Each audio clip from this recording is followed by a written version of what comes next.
Matagumpay na nasagip ng Nueva Ecija Police Provincial Office ang isang dinukot na negosyante sa Cabanatuan na nagresulta sa pagkakaaresto ng 3 suspect bilang patunay na mabilis at koordinadong aksyon ng pulisya laban sa kidnapping. Ito ang balitang ihahatid sa atin ni na Patrolman Adrian Dayaw at Patrolwoman Femery Octaviano.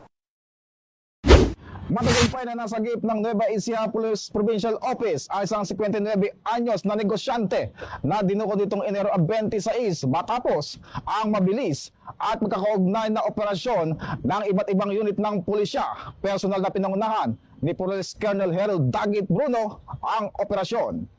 Bandang alas 7:52 ng umaga nang sabilitang dinukot ang biktima sa harap ng kanyang bodega sa kanilang barangay.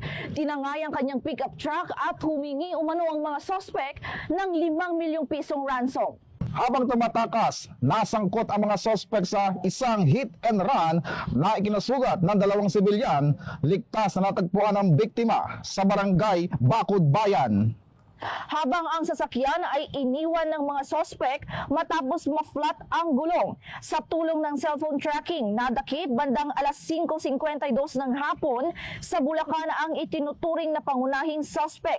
Sumunod na nahuli rin ang 2 pa niyang kasabwat sa magkahiwalay na operasyon. Inihanda na ang kasong kidnapping laban sa 3 sospek. Pinuri ni Police Colonel Bruno ang mabilis at mahusay na pagtugon ng mga pulis at iginiit na ang batas at kapangyarihan ay nararapat gamitin lamang sa pagsilbi at pagprotekta sa mamamayan.